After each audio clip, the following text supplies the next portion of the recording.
ఉంటారు. అందును బట్టి ప్రభుకు స్తోత్రాలు చెల్లిస్తూ ఉన్నాం. చూడండి, లేఖనాల్లో ఒక మాట మనం చదువుకొని కొద్ది నిమిషాలు దేవుని వాక్యాన్ని మనం ధ్యానం చేద్దాం.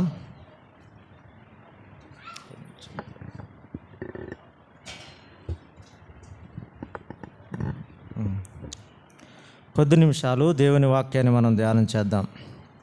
కీర్తనల గ్రంథం 135వ కీర్తన చరణం 4. కీర్తనల గ్రంథం 135వ కీర్తన చరణం 4.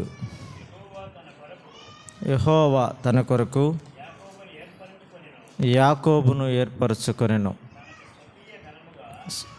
తనకు స్వకీయ ధనముగా ఇశ్రాయేలును ఏర్పరచుకొనెను.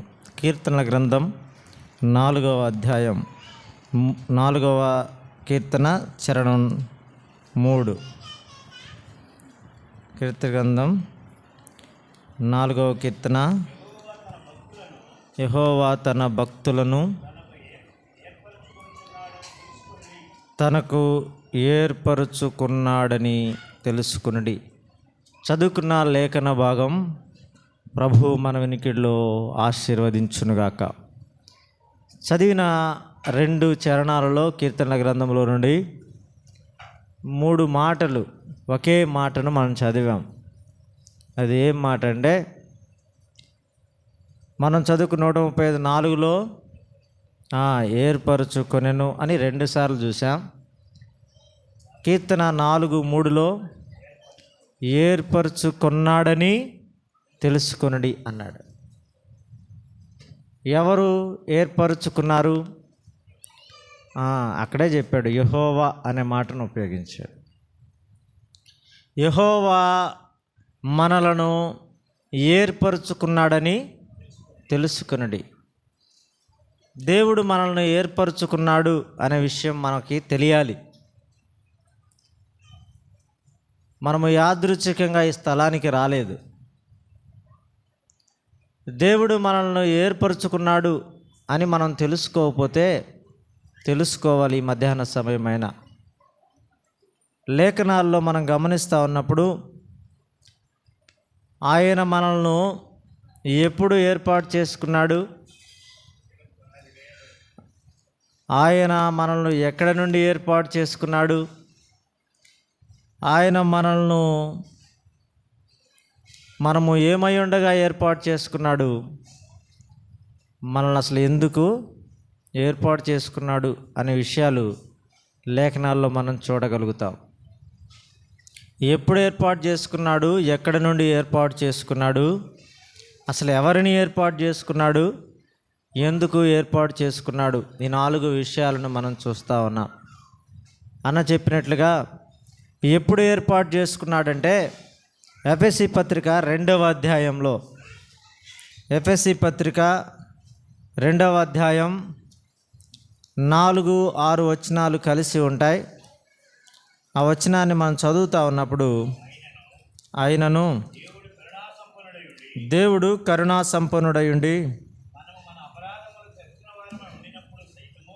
అలాగే ఫస్ట్ నుంచి చదువుదాం, 4-6 కలిపి చదువు. ఎట్లనగా తన ప్రియునియందు తను ఉచితంగా మనకు అనుగ్రహించిన తన కృపామహిమ కీర్తికన్నట్లు తన చిత్త ప్రకారమైన దయా సంకల్ప చొప్పున యేసుక్రీస్తు ద్వారా తన కుమారులుగా స్వీకరించుటకై మనల్ని ముందుగా తన కోసం నిర్ణయించుకొని మనము తన ఎదుట పరిశుద్ధులమును నిర్దోషములై ఉండవలనని, పరిశుద్ధులమును మొదటి అధ్యాయంలో 4-6 వచనాలు, పరిశుద్ధులమును నిర్దోషంలో ఉండవలనని జగత్తు పునాది వేయబడక మునిపే ప్రేమ చేత ఆయన క్రీస్తులో మనలను ఏర్పరచుకొనెను. ఎప్పుడు ఏర్పాటు చేసుకున్నాడు? ఎప్పుడు?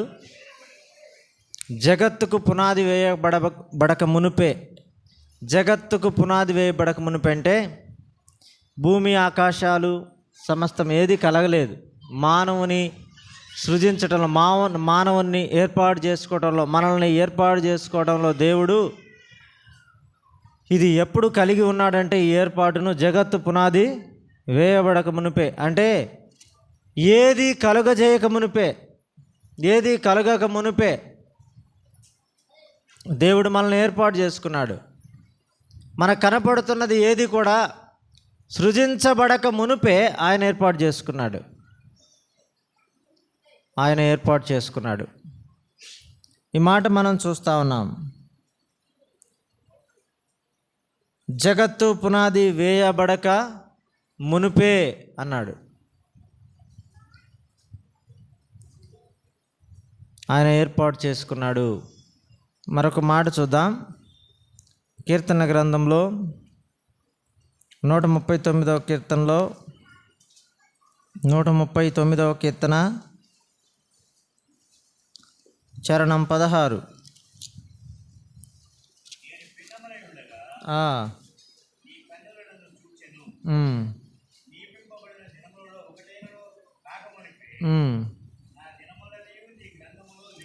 లిఖితములాయను అనే మాట మనం చూపిస్తూ ఉన్నాం. ఇక్కడ 16వ చరణంలో మనం చూస్తే, నేను పిండమునై ఉండగా నీ కనులు నన్ను చూచెను అన్నాడు. అలాగైతే తల్లి గర్భములో మనం ఉండగానే ఆయన మనల్ని ఏర్పాటు చేసుకున్నాడు. తల్లి గర్భమందే మనల్ని ఏర్పాటు చేసుకున్నాడు అనే మాట మనం చూస్తూ ఉన్నాం. యెషయా గ్రంథం 48వ అధ్యాయం లేక 49వ అధ్యాయంలో 49వ అధ్యాయం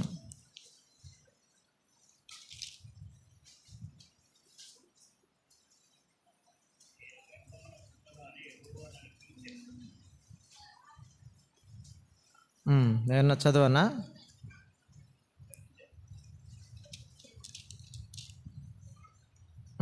అదే 49. నేను గర్భమున పుట్టగానే యెహోవా నన్ను పిలిచెను, తల్లి నన్ను ఒడిలో పెట్టుకుని మొదలుకొని ఆయన నా నామము జ్ఞాపకము చేసుకొనెను. ఈ మాట చూస్తా ఉన్నాను.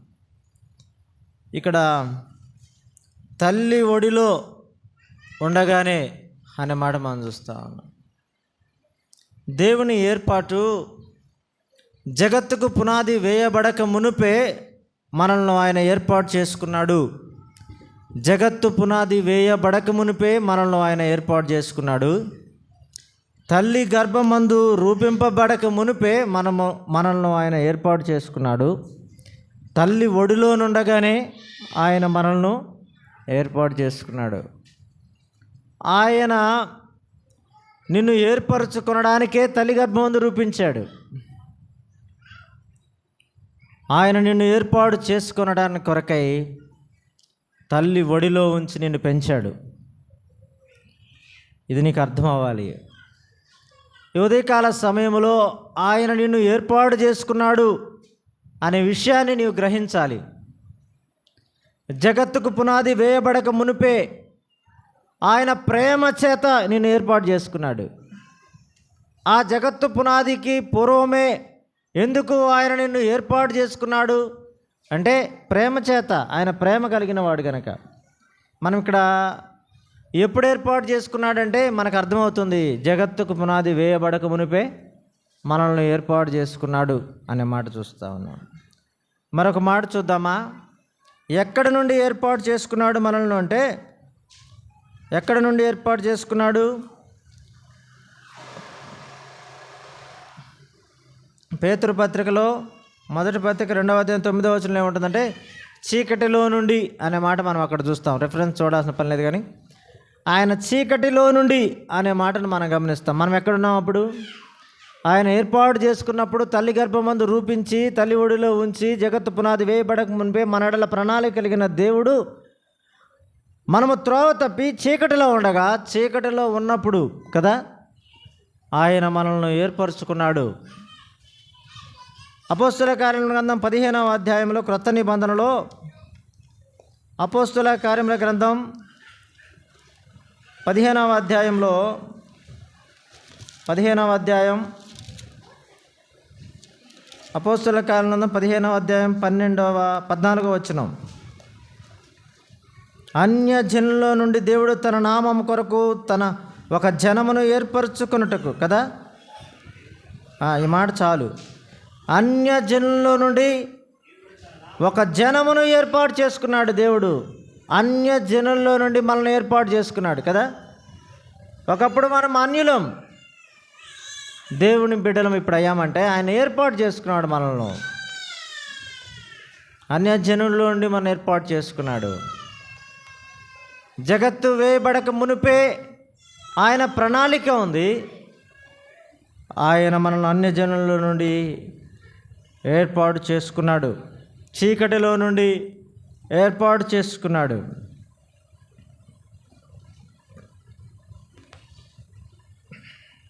యెషయా గ్రంథం 48వ అధ్యాయంలో, ఇందాక మనం చదివి 49వ అధ్యాయానికంటే ముందుగా 48వ అధ్యాయంలో 48:10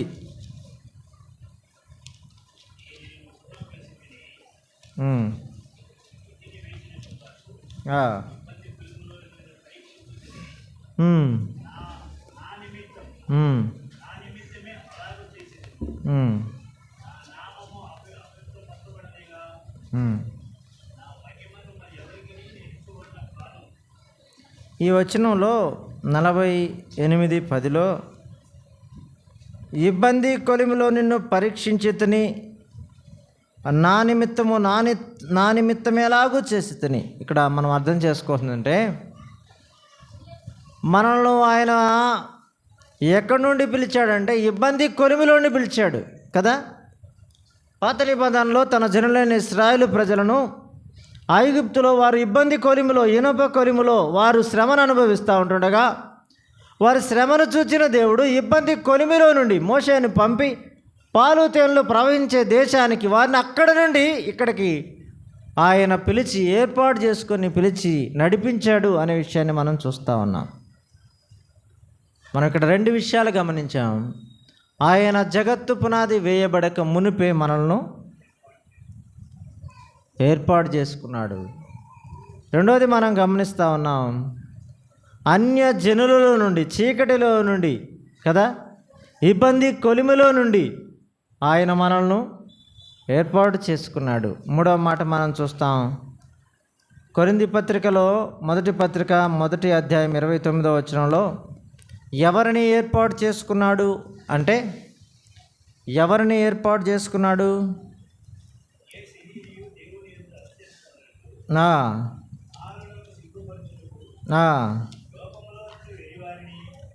ఎవరిని ఏర్పాటు చేసుకున్నాడు? వెర్రివారిని దేవుడు ఏర్పాటు చేసుకున్నాడు. లోకములో నుండి వెర్రివారిని ఏర్పాటు చేసుకున్నాడు దేవుడు అనే విషయాన్ని మనం గమనిస్తూ ఉన్నాం. తర్వాత ఏమన్నాడు? బలహీనులైన వారిని దేవుడు ఏర్పాటు చేసుకున్నాడు. తర్వాత నీచులైన వారిని, తృణీకరింపబడిన వారిని, ఎన్నిక లేని వారిని ఏర్పాటు చేసుకున్నాడు దేవుడు. ఈ విషయం మనకు అర్థమవుతుందా? మనకు అర్థమవుతుందా? మన ఘనతని బట్టి కాదు, మనకున్న జ్ఞానాన్ని బట్టి కాదు, మనకున్న బలాన్ని బట్టి కాదు, మనకున్న స్థితిగతులను బట్టి కాదు దేవుడు మనల్ని ఏర్పాటు చేసుకుంది. ఎందుకు ఏర్పాటు చేసుకున్నాడు? ఎవరిని ఏర్పాటు చేసుకున్నాడంటే, అక్కడ చెప్తున్న మాట ఏంటంటే, వెర్రివారిని దేవుడు ఏర్పాటు చేసుకున్నాడు. వెర్రివారిని ఏర్పాటు చేసుకున్నాడు, బలహీనులను ఏర్పాటు చేసుకున్నాడు, నీచులను ఏర్పాటు చేసుకున్నాడు. మనం ఎవరైనా ఎన్నుకుంటామా? వారిని నీచులను ఎన్నుకుంటామా? ఎన్నుకోం. తృణీకరింపబడిన వారిని, అసలు వీరు పనికిరారని త్రోసివేసిన వారిని,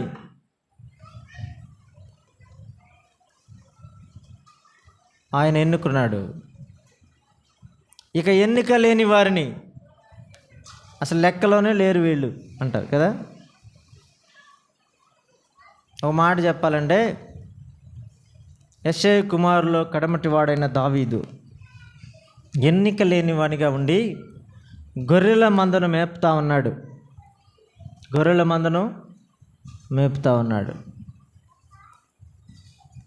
సమూయేలు యెషయా కుమారులు అందరినీ చూస్తూ ఉన్నాడు. బలంగా ఉన్నారు, అందంగా ఉన్నారు, వీరే అనుకుంటున్నాడు. కానీ దేవుడు మాత్రం వారిని ఎన్నుకొనలేదు, ఏర్పాటు చేసుకోలేదు. ఇంకెవరైనా ఉన్నారా అంటే, కడమటి వాడు ఉన్నాడయ్యా, వాడు గొర్రెలు కాస్తా ఉన్నాడంటే పిలిపించమంటే దేవుడు పలికిన మాట, నేను ఏర్పరచుకున్నవాడు ఇతడే. అదే మాట అర్థం, నేను ఏర్పరచుకున్నవాడు ఇతడే. అంతకుముందు బలమైన వాడు, ఇశ్రాయేలు ప్రజలకు రాజు లేడని సౌలుని ఎన్నుకున్నారు. కానీ సౌలు చేసిన అవిధేయత, దేవుని నొప్పించిన విధానాన్ని బట్టి దేవుడు గొర్రెల దొడ్లలో నుండి దావీదుని ఏర్పాటు చేసుకుని సింహాసనం మీద కూర్చున్నబెట్టాడు. దేవుని ఏర్పాటు బలహీనలను, తృణీకరింపబడిన వాడిని, నీచులను, వెరివారిని దేవుడు ఎన్నుకుంటా ఉన్నాడు. కారణం ఏమిటంటే ఆయన జగత్తు పునాది వేయబడక మునిపే మన ఏళ్ళ ఒక ప్రణాళిక కలిగిన వాడు ఆయన. నీవు నీచుడివా, తృణీకరింపబడిన దానివా, ఎన్నిక లేని దానివా, సమాజంలో చాలా తక్కువ స్థితిలో ఉన్నదానివా, లేక కుటుంబంలో ఏమాత్రము ఎన్నిక లేని దానివా, ఎన్నిక లేని వానివా, దేవుడు నిన్ను ఏర్పాటు చేసుకున్నాడు. మన పరిస్థితులను బట్టి కాదు దేవుడు మనల్ని ఏర్పాటు చేసుకునేది, ఆయన ప్రణాళికను బట్టి. సమాజమంతా తృణీకరిస్తే పాపాత్మురాలైన స్త్రీని ప్రభువు ప్రేమించాడు, ప్రభు ఏర్పాటు చేసుకున్నాడు, ప్రభు ఏర్పాటు చేసుకున్నాడు. సమరయ స్త్రీ కూడా అంతే. మధ్యాహ్నం వేళ కుండ పట్టుకొని యాకోబు బావి నద్దకు వచ్చింది. ఆమె ఉన్న స్థితి, పరిస్థితి అలాంటిది. ప్రభు ఎన్నుకున్నాడు, ప్రభు ఎన్నుకున్నాడు. ఇలా చెప్పాలి అంటే పాత నిబంధనలో, క్రొత్త నిబంధనలో ఆయన ఎవరిని ఎన్నుకున్నాడు అంటే పాపాత్ములను ఎన్నుకున్నాడు. పాపులను రక్షించడానికి క్రీస్తు యేసు లోకానికి వచ్చిన వాక్యం నమ్మదగినది అనే విషయాన్ని రుజువు చేస్తూ ఆయన ఎన్నుకున్నాడు, ఆయన ఎన్నుకున్నాడు. మనమేం తక్కువ? రోమీలకు రాసిన పత్రిక 5వ అధ్యాయం మనం చదువుతా ఉన్నప్పుడు కదా, బలహీనులం, శత్రువులం, భక్తిహీనులం. యెషయా గ్రంథం 1వ అధ్యాయం ప్రకారం మనము నేను పిల్లల్ని పెంచి గొప్పవారిగా చేస్తుంది, వారు నా మీద తిరగబడి ఉన్నారు, తృణీకరించారు కదా. ఆ విషయాలన్నీ మనం గమనిస్తూ ఉన్నాం. త్రోసివేసిన వారం, దేవుని నెట్టివేసిన వారం, గెంటి వేసిన వారం, దేవునికి దూరస్థులమైపోయిన వారం, దేవునితో సంబంధం లేని వారం. అలాంటి వారిని దేవుడు ఆయన ఏర్పాటు చేసుకున్నాడు. మన నిజస్థితిని మనం గమనించినప్పుడు ఆ ప్రభువు మనల్ని ఎలా ఏర్పాటు చేసుకున్నాడో మనకు అర్థమవుతూ ఉంది. మరొక మాట నేను చెప్తాను, ముగిస్తాను. ఆయన ఎక్కడి నుండి మనల్ని ఏర్పాటు చేసుకున్నాడంటే, ఎక్కడి నుండి ఏర్పాటు చేసుకున్నాడు? చీకటిలో నుండి ఏర్పాటు చేసుకున్నాడు, అన్యజనుల నుండి ఏర్పాటు చేసుకున్నాడు. ఎప్పుడు ఏర్పాటు చేసుకున్నాడు? జగత్తుకు పునాది వేయబడక మునిపే ఏర్పాటు చేసుకున్నాడు. తల్లి గర్భమందు రూపింపబడక మునిపే ఏర్పాటు చేసుకున్నాడు. తల్లి గర్భమందు ఆయనే రూపించాడు, తల్లి ఒడిలో ఆయనే ఉంచాడు. ఒక తల్లి బిడను చంకనెత్తుకొని కాపాడినట్టుగా కాపాడుతూ ఉన్నాడు. కంటికి రెప్పలా కాపాడుతూ ఎదుగుతూ తీసుకొని వస్తూ ఉన్నాడు. ఎందుకంటే అది ఆయన ఏర్పాటు. ఇలా చెప్పాలి అంటే దేవుని గ్రంథంలో ఆయన ఎందరినో ఇలాగూ ఏర్పాటు చేసుకున్నాడు. క్రొత్త నిబంధనలో పౌలును ఏర్పాటు చేసుకోవటంలో కదా ఆయన ఉద్దేశం, శిష్యులను ఏర్పాటు చేసుకోవడంలో ఆయన ఉద్దేశం. వారు చేస్తున్న వృత్తిని బట్టి కాదు, కానీ ఆయన ఏర్పాటు ప్రత్యేకమైనది. ఆయన ఏర్పాటును మనం గ్రహిస్తే ఆయన గొప్పతనం, ఆయన ప్రేమ మనకు అర్థమవుతూ ఉంది. ఒక మాట నేను చెప్తాను, 4వ మాటగా, అసలు మనల్ని ఎన్నుకున్న ప్రభువు ఎందుకు ఎన్నుకున్నాడో మనం తెలుసుకొని ఈ మధ్యాహ్నం ముగిద్దాం. ఎందుకు ఎన్నుకున్నాడు? తెస్సలోనిక 2వ పత్రిక 2వ అధ్యాయం 13వ వచనంలో, తెస్సలోనిక పత్రికలో రెండవ పత్రికలో 2వ అధ్యాయంలో 13వ వచనంలో ఒక మాట చదువుదాం. 2:13. ఓకే.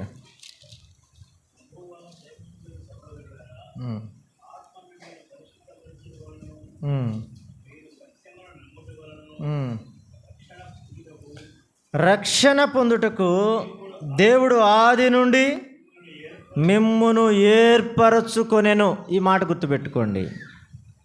అసలు దేవుడు ఎందుకు ఏర్పాటు చేసుకున్నాడంటే రక్షణ పొందడానికి అనే విషయాన్ని తెలుసుకోవాలి. రక్షణ నిర్లక్ష్యం చేస్తూ ఉన్నారు కదా, రక్షణ నిర్లక్ష్యం చేస్తూ ఉన్నారు. చాలామంది జీవితాలలో రక్షణను నిర్లక్ష్యం చేస్తూ ఉన్నారు. రక్షణ పొందడానికి దేవుడు ఆది నుండి మిమ్మును ఏర్పరచుకొనెను అనే మాట చూస్తూ ఉన్నాం. ఆది నుండి అంటే ఏముందన్నా? ప్రథమ ఫలముగా. దేవుడు మనల్ని ఎందుకు ఏర్పాటు చేసుకున్నాడంటే రక్షణ కొరకై అన్నాడు. రక్షణ లేకపోతే ఏముంది? రక్షణకు వ్యతిరేక పదం శిక్ష ఉంది. అందరూ శిక్షా విధిలో ఉంటుండగా, అందరూ శిక్షకు అర్హులై ఉంటుండగా, ఆయన రక్షించడానికి అందరూ రక్షణ పొందాలని కదా, మనుషులందరూ రక్షణ పొందాలని, రక్షణ గురించి అనుభవ జ్ఞానం పొందాలని తిమోతి పత్రికలు మాటలు చూస్తూ ఉన్నాం. ఆయన కోరిక, ఆయన ఉద్దేశం, ఆయన చిత్తం, ఆయన ఇష్టం, ఆయన అభిలాష ఏవైనా చెప్పుకోండి. ఈ మాట మనం చూస్తూ ఉన్నాం. రక్షణ పొందావా?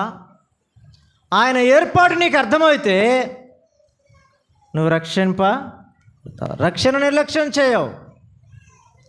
ఆ ప్రభువు రక్షణను నిర్లక్ష్యం చేయవు. అపోస్తలుడైన పౌలు, శీల చెరసాలలో వేయబడ్డారు. ఈ మాట చాలాసార్లు నేను చెప్తా ఉంటాను. వారు బండలతో బిగించారు, కొట్టబడ్డారు, గాయాలు పొందారు. వారు కీర్తనలు పాడుతూ ఉన్నారు, సంతోషంగా ఉన్నారు. చెరసాల తలుపులు తీయబడ్డాయి. చెరసాల అధిపతి వచ్చాడు. అందరూ పారిపోయారేమోనని కత్తితో తనను తాను చంపుకొని పోయాడు. అయ్యా, మేమందరం ఇక్కడే ఉన్నాం, నేను నీకు హాని చేసుకోవద్దని పౌలు చెప్పాడు. ఎప్పుడే వెంటనే ఆయన అన్న మాట ఏంది? అయ్యలారా, రక్షణ పొందుటకు నేనేమి చేయవలను? ఎప్పుడైనా అడిగావు ఈ మాట? వాక్యము సభల్లో చెప్పారు సేవకులు. చివరిలో ఎవరైనా రక్షింపబడాలని ఆశ కలిగిన వారు, ప్రభునందు ఆకర్షితులైన వారు, ప్రభుని ఎరగాలని ఆశపడిన వారు ముందుకు రండి అంటే ఎవరైనా వచ్చారా? అంటే నిర్లక్ష్యం చేస్తున్నారా? నిర్లక్ష్యం చేయడం లేదా? ప్రభు అర్థం కావడం లేదా? ప్రభు వాక్యం అర్థం కావడం లేదా? ప్రభు ప్రేమ అర్థం కావడం లేదా? ప్రభు కనికరం అర్థం కావడం లేదా? ప్రభు దీర్ఘశాంతం నీకు అర్థం కావడం లేదా?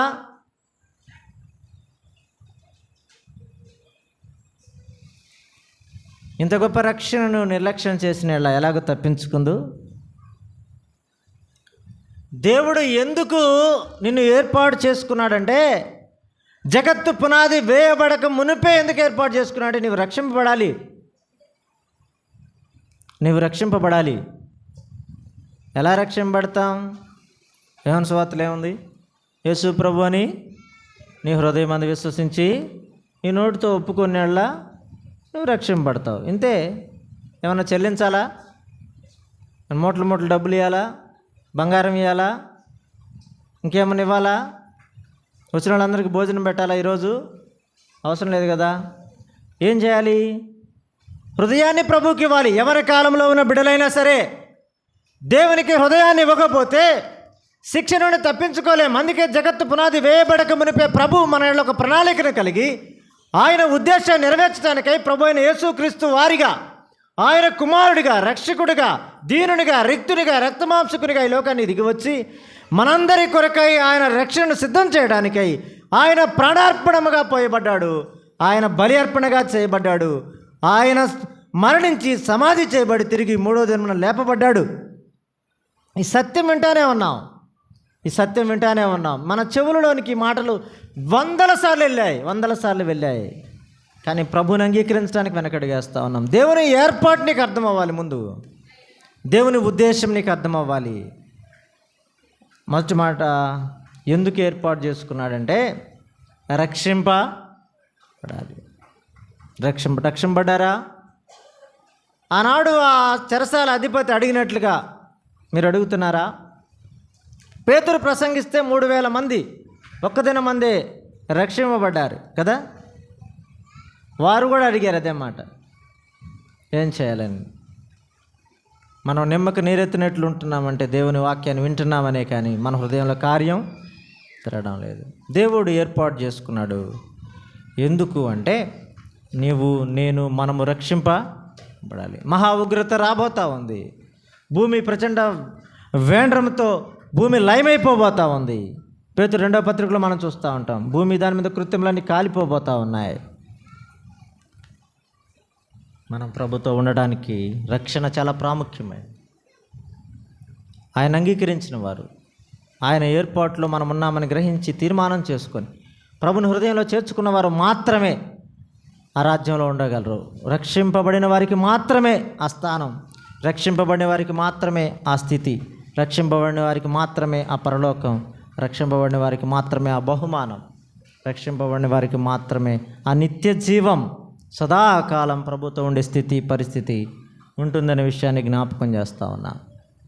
మరొక మాట చెప్తాను. మరొక మాట, తెస్సలోనిక మొదటి పత్రిక 4వ అధ్యాయం,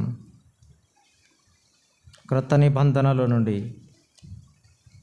తెస్సలోనిక మొదటి పత్రిక 4వ అధ్యాయం 3వ వచనం. మీరు పరిశుద్ధులైనటే అనగా మీరు జారత్వమునకు దూరంగా ఉండటే దేవుని చిత్తము. మీలో ప్రతివాడును దేవుని ఎరుగని అన్యజనుల వలె కామాభిలాష ఎందు కాక పరిశుద్ధత యందును ఘనత యందును తన ఘటమును ఎట్లు కాపాడుకొనవలెనో అది ఎరిగి ఉండుటయే దేవుని చిత్తం. 7వ వచనం, పరిశుద్ధులవుటకే దేవుడు మనల్ని పిలిచెను కానీ అపవిత్రులుగా ఉండుటకు పిలువలేదు. ఈ మాట చూస్తాను. ఎందుకు పిలిచాడు దేవుడు? ఎందుకు ఏర్పాటు చేసుకున్నాడు? పరిశుద్ధులగుటకే ఆయన మనల్ని ఏర్పాటు చేసుకున్నాడు. ఆ పై వచనాల్లో చెప్పాడు ఎలా కాపాడుకోవాలో ఘటాన్ని, ఎలా ఉండాలో పవిత్రంగా, ఎలా పరిశుద్ధంగా జీవించాలో. కామాభిలాష యందు అన్నాడు కదా. తమ ఘటములను కాపాడుకోవాలి అనే మాటను చెప్పాడు. మరొక మాట మనం చూస్తాం. మరొక మాట యోహాను రాసినటువంటి సువార్త 15వ అధ్యాయం 16వ వచనం.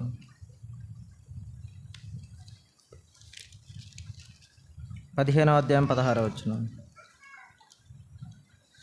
మీరు నన్ను ఏర్పరచుకొనలేదు, మీరు నా పేరిట తండ్రిని ఏమి అడుగుదురో అది ఆయన మీకు అనుగ్రహించినట్లు మీరు వెళ్ళి ఫలించుటకును మీ ఫలము నిలిచిండుటకును నేను మిమ్మును ఏర్పరచుకొని నియమించుతుని అన్నాడు కదా. మార్పు చెందిన మనల్ని దేవుడు ఎందుకు ఏర్పాటు చేసుకున్నాడు అర్థమవుతా ఉందా? మనం ఫలించాలన్నాడు, మన ఫలం నిలిచి ఉండాలన్నాడు. ఎప్పుడో ఫలించామన్నా, రక్షింపబడిన క్రొత్తలో ఫలాలు ఉన్నాయి. రక్షింపబడిన క్రొత్తలో ఫలాలు ఉన్నాయి. ఇప్పుడు మన ఈ నాటబడిన ఈ వనంలో నాటబడిన ఈ చెట్టులో ఫలాలు లేవు.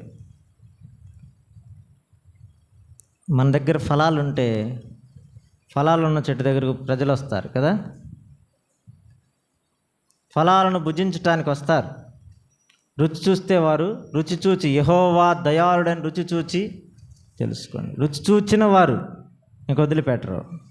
మన దగ్గర ఫలాలు లేకనే, మన ఫలము నిలిచి ఉండకపోవడాన్ని బట్టియే. ఇక్కడ చెప్పిన మాట ప్రకారం అయితే 16లో ఏమన్నాడంటే, నేను మిమ్మును ఏర్పరచుకొని నియమించితిని మీ ఫలము నిలిచి ఉండుటకు మీరు వెళ్ళి ఫలించుటకు అనే మాట చూస్తాం కదా. మనం వెళ్ళి ఫలించాలి. ఎందుకు మన దేవుడు ఏర్పాటు చేసుకున్నాడు? మనము వెళ్ళి ఫలించాలి, మన ఫలము నిలిచి ఉండాలి. వెళ్ళాం.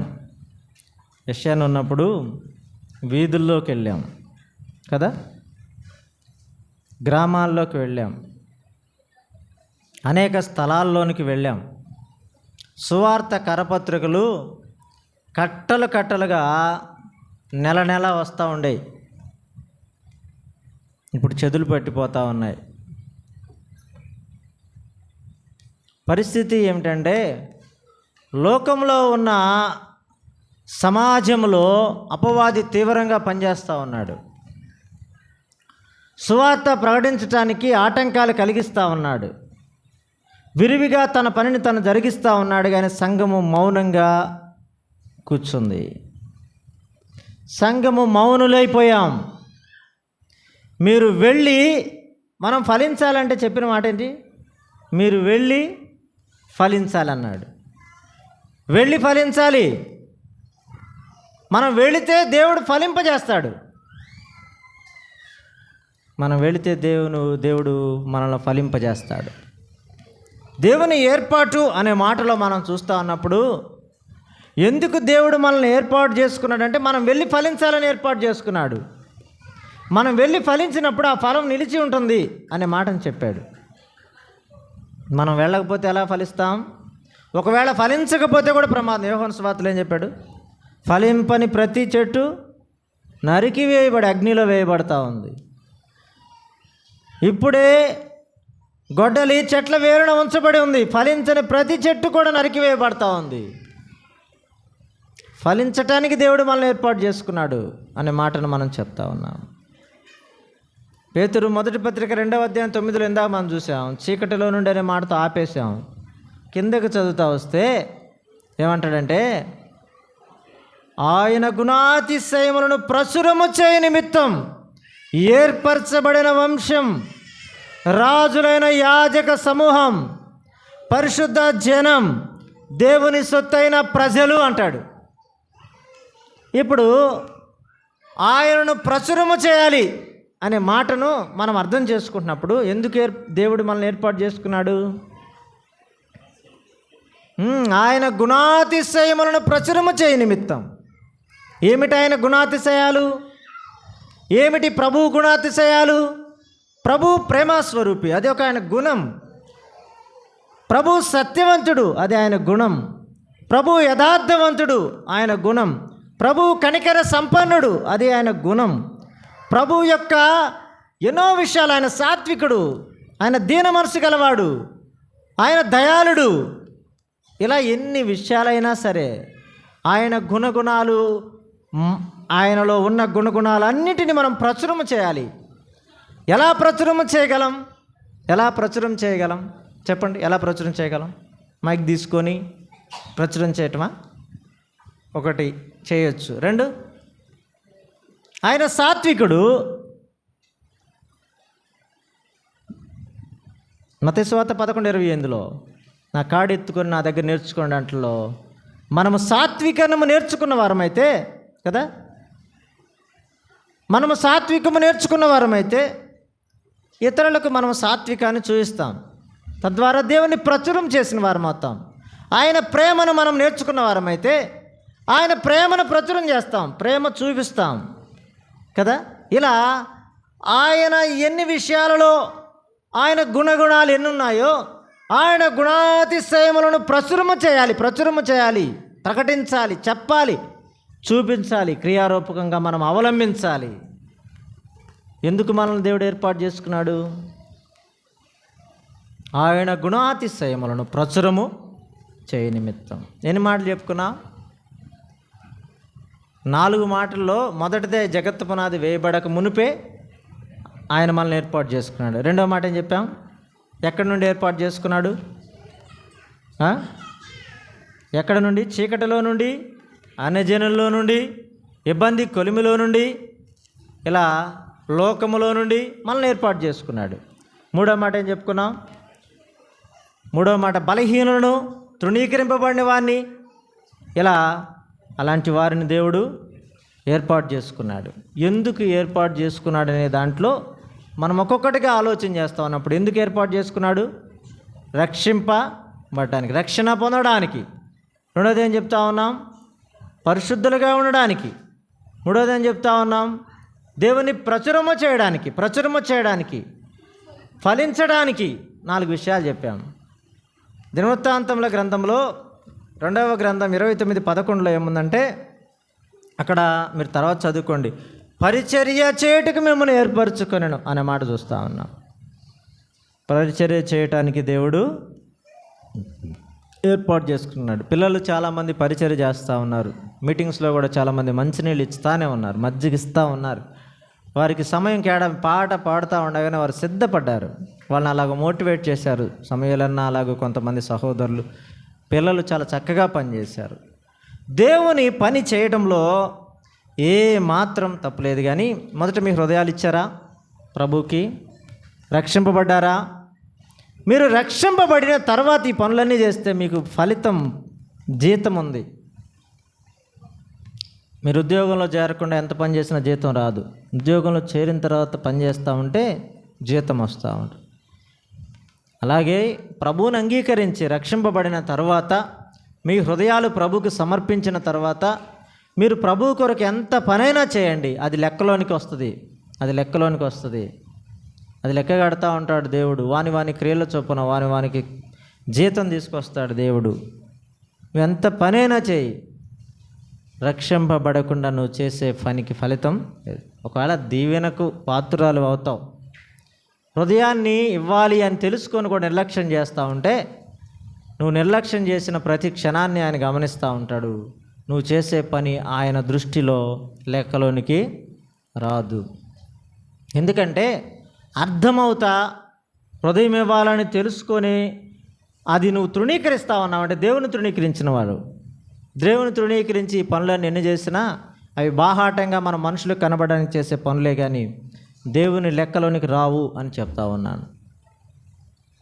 మన దగ్గర ఇంచుమించుగా ఇలా అందరికీ పని ఉంటుంది. కానీ హెబ్రోన్ అసెంబ్లీస్లో రక్షింపబడని వానికి చాపలేసే అధికారం కూడా లేదు. రక్షింపబడని వానికి చాపలేయడానికి కూడా అధికారం లేదు, పనిచేయడానికి అధికారం లేదు.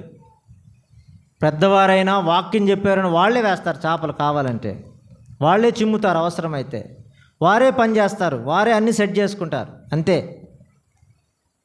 రక్షింపబడని వారు మొదట ప్రభువుతో తీర్మానం చేసుకొని ప్రభు బిడలుగా చేయబడిన తర్వాత మాత్రమే ప్రభు పనిలో పాలు పంపులు పొందాలని ఒక నియమం, కఠినమైన నియమం మన సంఘాల్లో లేదు కనుక మనం ఏం చేస్తూ ఉన్నామంటే మనం అలా సాగిపోతూ ఉన్నాం.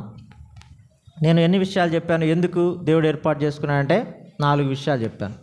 5వ విషయం పరిచర్య అనే మాట చెప్పాం. మరి 2 విషయాలు నేను చెప్పేసి ముగిచ్చేస్తాను. 2 విషయాలు చెప్పి నేను ముగిస్తాను.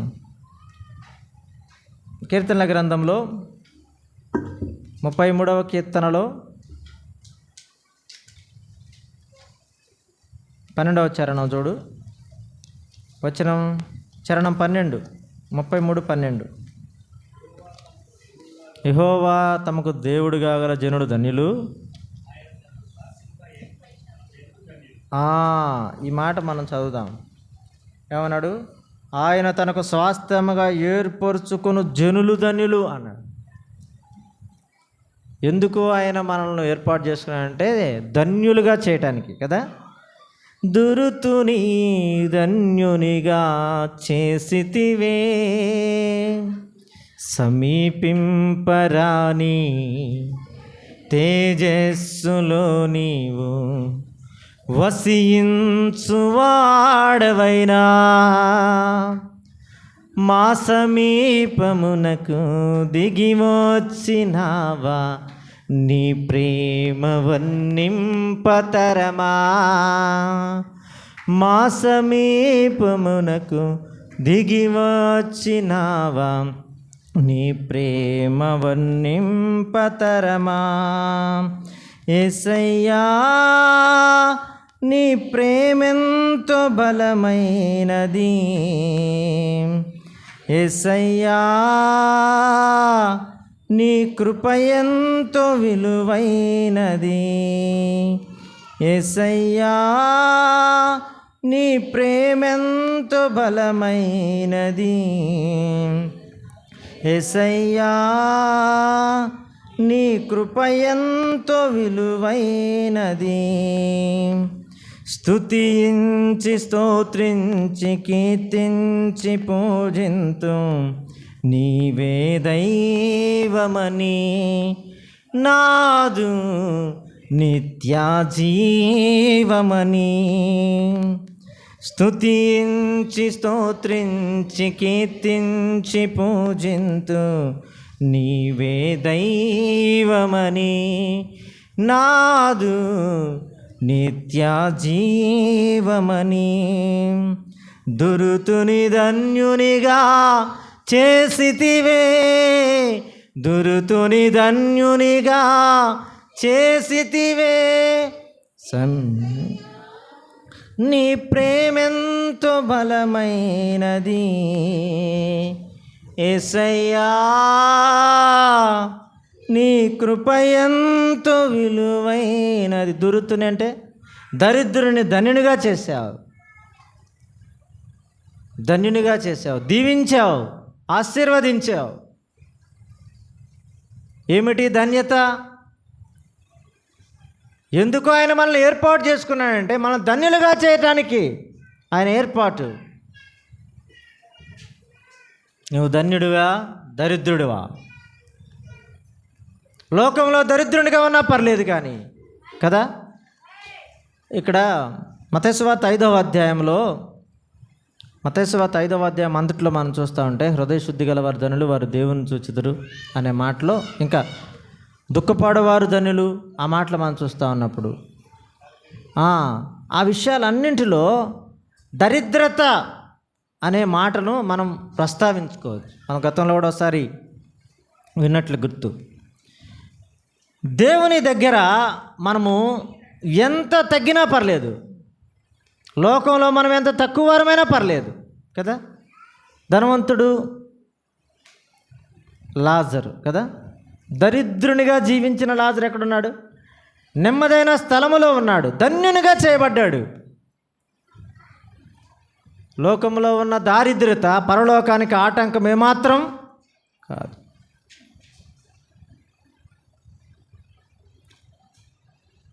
పరలోకానికి కావాల్సింది పరిశుద్ధత, పరలోకానికి కావాల్సింది ప్రభువుని హృదయంలో ఉండడం. ఒక మాట, చివరి మాట నేను తెలియజేసి ముగిస్తాను. చివరి మాట,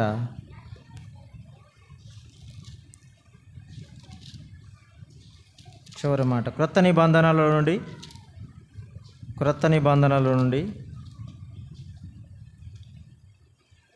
యాకోబు పత్రిక 2వ అధ్యాయం 5వ వచనం. యాకోబు పత్రిక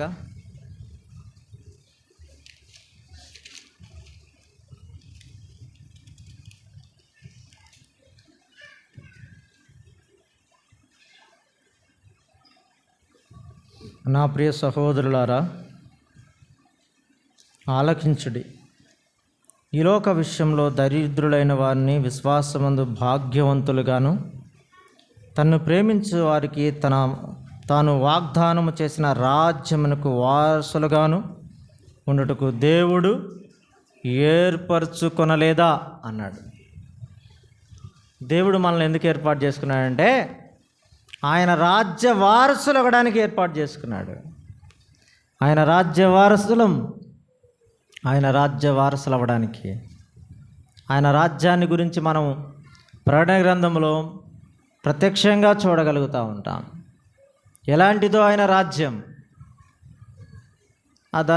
ఆ సులువు పైన ఉన్న దొంగ గ్రహించాడు ఆయన రాజ్యాన్ని గురించి కదా. నీవు నీ రాజ్యంలోనికి వచ్చినప్పుడు నన్ను జ్ఞాపకము చేసుకో. ఎప్పుడైనా అడిగావా నీవు? ఆయన రాజ్య వారసులుగా మనల్ని చేయడానికి ఆయన మనల్ని ఏర్పాటు చేసుకున్నాడు. ఆ రాజ్య వారసులం అయ్యామా? అయినా మనము ధన్యులం. ఆయన రాజ్యంలో మనం ఉండడానికి మనం ప్రతినిత్యం ప్రతి సమయం ప్రభుతో సమయాన్ని గడుపుదాం. ఆయన ఏర్పాటును గ్రహిద్దాం. ఆయన ఏర్పాటును, ఆయన ఉద్దేశాన్ని, ఆయన ప్రేమను, ఆయన మనల్ని ఎందుకు ఎన్నుకున్నాడో మనము గ్రహిద్దాం. ఆయన ఏర్పాటును మనము గ్రహించిన వారమైతే మనము వెళ్ళి ఫలిస్తాం, నిలిచి ఫలిస్తాం, ఆయన్ను ప్రచురం చేస్తాం, పరిశుద్ధంగా జీవిస్తాం. ఈ విషయాలు మనము మదిలో ఉంచుకుందాం. ఈ 4 మాటలు నేను చెప్పి ముగిస్తా ఉన్నాను. దేవుడు యాకోబును ఏర్పాటు చేసుకున్నాడు. యెహోవా తన భక్తులను ఏర్పరచుకుని ఉన్నాడని తెలుసుకున్నాడు. యెహోవా మనలను ఏర్పాటు చేసుకున్నాడని తెలుసుకోవాలి. ఎవరైనా దేవుడు మనల్ని ఏర్పాటు చేసుకున్నాడు అని తెలుసుకుంటే, మొదటిది ఆయన మనలను జగత్తు పునాది వేయబడక మునిపే ఏర్పాటు చేసుకున్నాడు. మనము చీకటిలో ఉండగానే, అన్యజనులుగా ఉండగానే ఆయన మనల్ని ఏర్పాటు చేసుకున్నాడు. మనం బలహీనులుగా తృణీకరింపబడిన వారు ఉండగానే ఆయన మనల్ని ఏర్పాటు చేసుకున్నాడు. రక్షణ పొందటానికి, పరిశుద్ధంగా ఉండటానికి, ఫలించటానికి, ప్రచురం చేయటానికి, ధన్యులు అవటానికి, దేవుని రాజ్య వారసులం అవటానికి మనల్ని ఆయన ఏర్పాటు చేసుకున్నాడు. ఈ విషయాలన్నీ మదిలో ఉంచుకున్నాడు. ఇందుకొరకే ఆ ప్రియ ప్రభు అయిన యేసుక్రీస్తు వారు ఆయన ఏర్పాటు, జగత్తు పునాది వేయబడక మునిపే మనల్ని ఏర్పాటు చేసుకోవడంలో త్రిత్వమై ఉన్న దేవుడు, తండ్రి అయిన దేవుడు, కుమారుడైన ప్రభు అయిన యేసుక్రీస్తు వారిని కాలము సంపూర్ణమైనప్పుడు ఈ లోకానికి ఆయన పంపించాడు. ఆయనను బలి అర్పణగా చేశాడు. ఆయన నీ కొరకు, నా కొరకు ఆయన నలుగొట్టాడు. ఆయన శిలువ పైన 3 మ్రేకులతో వేలాడదీయబడ్డాడు. రక్తం అంతటిని చిందించాడు. అది యొక్క దేవుని యొక్క చిత్తం, దేవుని యొక్క ఉద్దేశం, దేవుని యొక్క ప్రణాళిక. ఆయన రక్తము చిందించకపోతే మానవాళికి రావాల్సినటువంటి రక్షణ ఏమాత్రం కలగదని ఆయన తన ప్రియ కుమారుని నలుగొట్టాడు. యెషయా గ్రంథం 53వ అధ్యాయం ప్రకారంగా ఆయన బలి అయి మనకు జీవాన్ని ఇచ్చాడు. ఈ సత్యాన్ని ఎరిగితే ఆయన ఏర్పాటు గొప్పది, ఆయన ఏర్పాటు గొప్పది. మనల్ని ఏర్పరచుకున్న దేవుడు గొప్పవాడు. ఆయన ఏర్పాటును మనం గ్రహించి మనము మన ఆత్మీయ జీవితంలో ముందుకు కొనసాగి ప్రభుని మహిమపరచుదుముగాక. ప్రభు మాటలు దీవించునుగాక. అందరికీ ప్రేమపూర్వక వందనాలు.